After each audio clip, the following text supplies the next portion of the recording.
lá para a política local. A Advocacia Geral da União se manifestou pelo arquivamento da ação da Procuradoria-Geral da República sobre o processo aí de escolha do conselheiro do Tribunal de Contas do Estado do Maranhão. Boa tarde, Carla. Antes da gente entrar aqui nessa manifestação da AGU, vamos relembrar aqui essa ação da PGR, né? Boa tarde. Boa tarde a todos. Vamos lá. Essa ação da PGR, ela veio depois da ação direta de inconstitucionalidade do Partido Solidariedade, da direção nacional do Partido Solidariedade, que contestava que dois artigos da Constituição Estadual e do regimento interno da Assembleia Legislativa, que dita aí o rito de como deve ser escolhido o conselheiro do Tribunal de Contas aqui do Estado do Maranhão. O que a gente tem, de fato? O que eles estavam contestando? Contestava a questão da idade, que era de 35 a 65, tem que ser a 70 anos. Contestavam também o tipo de votação, porque era nominal e tem que ser secreta. E, por fim, a necessidade da assinatura, o número mínimo de assinaturas, para que alguém pudesse ser candidato aí a conselheiro nessa vaga da Assembleia Legislativa. A Assembleia modificou isso, modificou os 3 pontos, foi para 70 anos, a votação passou a ser secreta e depois não precisa ser necessariamente o mínimo de voto de assinaturas de parlamentares. Se o candidato tiver a assinatura de um líder, ele já pode ser candidato a conselheiro do TCE. E a Assembleia Legislativa comunicou isso para o Flávio Dino, porque o ministro do Supremo, ele é o relator, ele que concedeu a liminar, suspendendo o processo até que fosse julgado o mérito da questão, ou seja, se é constitucional ou não. Só que isso ainda não foi julgado. Nessa ação da PGR, não tem esses 3 pontos, fala apenas do tipo de votação nominal. E foi nesse daí que a AGU se manifestou, dizendo que como já foi corrigido aqui, já foi votado, já foi modificada a Constituição Estadual, não há mais do que se falar em inconstitucionalidade. Então, por isso que eles deram parecer, se manifestaram pela extinção. E aí, agora o Flávio Dino foi e notificou Solidariedade para se manifestar nesse caso da PGR. No caso da ADIM do Solidariedade, houve um pedido de destaque da Assembleia Legislativa para que a sessão não fosse virtual, fosse presencial. E depois houve outra manifestação da Assembleia para mudar de novo isso, para pedir a revogação desse destaque que já tinha sido até aprovado pelo Pleno do STF. O fato que acabou atrasando mais, porque quando tem esse tipo de manifestação, acaba tendo que ouvir novamente as partes. Então mandou ouvir o Solidariedade novamente para ele se manifestar e, por fim, para poder ir para julgar. Vale lembrar, Gleison, que esse processo está desde março desse ano, quando o Washington Oliveira se aposentou do TCE, e a previsão, claro, era que o escolhido fosse o advogado Flávio Costa. Já tinha 30 assinaturas aí de parlamentares e muitos declararam apoio a ele. Só que o Carlos Lula, deputado do PSB, se candidatou, contestou esses 3 pontos, ameaçou de judicializar. Depois ele voltou atrás, disse que não iria judicializar, mas que ele não retirava sua candidatura. Nesse meio tempo aí, o Otelino, que já estava costurando um partido para chamar de seu, conseguiu costurar lá em Brasília, já que ele tem esposa, Ana Paula Lobato, como senadora, e isso é muita força, conseguiu costurar e ficou com Solidariedade, que em matéria constitucional, tem que, quando contestada, não pode ser por um diretório local, tem que ser pelo diretório nacional. E o Solidariedade, aí a pedido do Otelino, ele contestou esse rito aqui da escolha de conselheiro do TCE. Claro que foi muito de jogada política do Otelino, que se põe agora como oposição a Carlos Brandão, e diante disso está aí, está parado, e isso, Gleidson, a cada momento tem causado mais tensionamento nessa base do governo do Carlos Brandão, ele que é do PSB. Quanto mais demora esse processo, e já que o relator é Flávio Dino, fica parecendo, evidencia para eles que o grupo dinista, dentro do grupo governista, passa o tempo todo agindo contra o governo.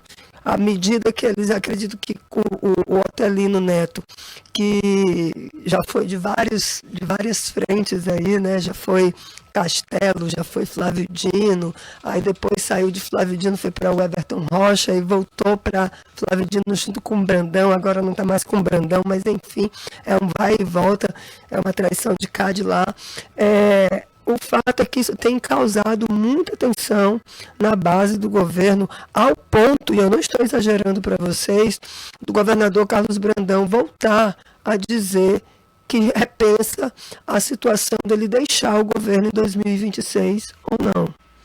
Porque o combinado, né, o planejado, é ele sair em abril de 2026, o Felipe Camarão assumir como governador e o Carlos Brandão ser um dos candidatos ao Senado desse grupo governista. Já que teremos 2 vagas. Né? Já que teremos 2 vagas. Esse é o combinado. Fora esse combinado, tem um combinado também, Gleidson, das eleições de 2024. Por isso que, apesar de eu compreender todo o cenário que eu acompanho aqui nos bastidores, eu não consigo compreender a lógica dos governistas mais ligados a Flávio Dino em fazer esse tipo de articulação contrário ao próprio governo. Porque está na berlinda 2 pessoas que são muito próximas do Flávio Dino, que é o Felipe Camarão, ele para 2026, e o Duarte Júnior, do PSB, para 2024. Os 2 candidatos do grupo, o Duarte para prefeito, o Felipe, caso venha a ser governador, ser candidato à reeleição em 2026. Então, quando o Carlos Lula chama um cantador de boi, que junto com o Duarte no palco, e o Duarte foi pego de surpresa, porque eu apurei isso, e ele começa a cantar contra o governo, me parece fogo amigo, e parece que quer que a base... E aí até despreparado, até injusto, porque diferente, o governo traz grandes atrações bancadas pela iniciativa privada, até injusto, né? Pois é, essa história toda. Aí imagina, aí eu queria entender essa lógica. Já até conversei com alguns desses membros e eles dizem assim, olha, é porque ele não vai sair em 2026. Mas quem disse que ele não vai sair? Tá fazendo futurologia, não vai sair.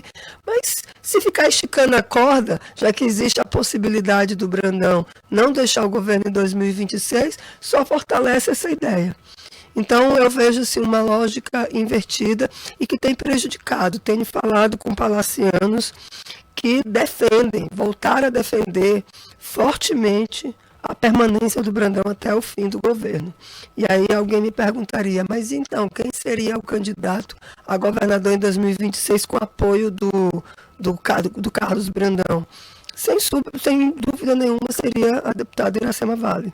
Do PSB. Até pelo apoio todo que Brandão deu na eleição dela, até então, que já foi prefeita de uma pequena cidade, ter marido prefeito, mas ter a votação expressiva, até maior do que o presidente da casa, o presidente da Assembleia na época, foi a deputada mais votada. Foi a deputada mais votada. E aí mostra de que, de fato, mão grande botou em cima para poder se fazer assim acontecer. Que tem a preferência, né? No fim de tudo, ela tem a preferência. Então, acho que a base governista, o pessoal mais ligado ao Flávio, está jogando errado nesse processo, só tem a ter prejuízo o Duarte e o Felipe Camarão, e fica ali sempre a dúvida dos palacianos mais ligados ao Brandão, se realmente o Flávio Dino não corrobora com isso. Eu estou dando só uma pequena amostra do tensionamento, que é exatamente em relação a essa vaga do TCE, porque de fato o Palácio dos Leões quer porque quer o Flávio Costa, assim como queria porque queria que ele fosse desembargador, mas não conseguiu. Lá é um outro poder, lá tem os seus brilhos, tem toda a sua vaidade ali. A maioria dos desembargadores disse o seguinte: ó, aqui não dá para empurrar a goela abaixo, dá até para empurrar, conversando, devagar, a gente vê essa possibilidade, mas dizendo que quer porque quer, não. Né? Na Assembleia Legislativa, isso ficou um pouco mais pacificado, tanto que foi conseguidas as 30 assinaturas por Flávio Costa, mas muitos deputados reclamaram dessa falta de diálogo, diziam, ó, é ele mesmo, por que ele? Né? Mais ou menos assim. Não, estavam lá só pedindo, assina aqui porque é o nosso candidato, tal, e acabou gerando esse tensionamento, mas que está com a corda bastante esticada, Gleidson. Tá, se quebrar a corda, romper antes da eleição, aí pior para o grupo governista, viu? A gente vai acompanhar. O Carla, só para encerrar esse comentário local, da política local, a prefeita de Araioses, Luciana Trinta, do PCdoB, tinha sido afastada e já voltou para o cargo? Rapidinho. Rápido? Rapidinho. É. Ela tinha sido afastada pelo juiz da primeira vara da comarca de Araioses, o Marcelo Fontinelli, e foi numa ação de improbidade administrativa que transitou em julgado em 2017. Mas ela concorreu nas eleições de 2020 por força de uma liminar. Essa liminar caiu muito depois das eleições. E no entendimento do magistrado, ela não deve ocupar o cargo. Então, a afastou. Mas em menos de 24 horas, o presidente do Tribunal de Justiça, o desembargador Franz Sobrinho, entendeu diferente, acredita que existe aí um risco para a ordem pública, e por isso reformou a decisão do Marcelo Fontinelli e devolveu o mandato, aí o cargo, para a Luciana Trinta, ela que é do PCdoB. Então, muito rápido, ela foi a segunda prefeita afastada já nos últimos dias. Antes foi a Ana Paula Azevedo, que ainda não voltou, está afastada por 60 dias. Nos bastidores se fala de um alongamento desse afastamento, porque existe aí uma investigação da Controladoria Geral da União também em Paço do Lumiar e com horizontes de pedido de afastamento também da prefeita. Isso aí se somaria aos 50 dias desse afastamento de agora, que foi dado em uma ação do GAECO, do Ministério Público daqui, do Grupo de Combate ao Crime Organizado daqui, do Maranhão. E como existe essa possibilidade, muitos dos políticos lá de Paço do Lumiar, com quem eu perguntei, eles me dizem assim, olha, eu acho que ela não volta mais para o mandato. Não vai ter mais como voltar. Pelo menos é o que me dizem. Mas, oficialmente, o afastamento dela é de 50 dias, Gleidson.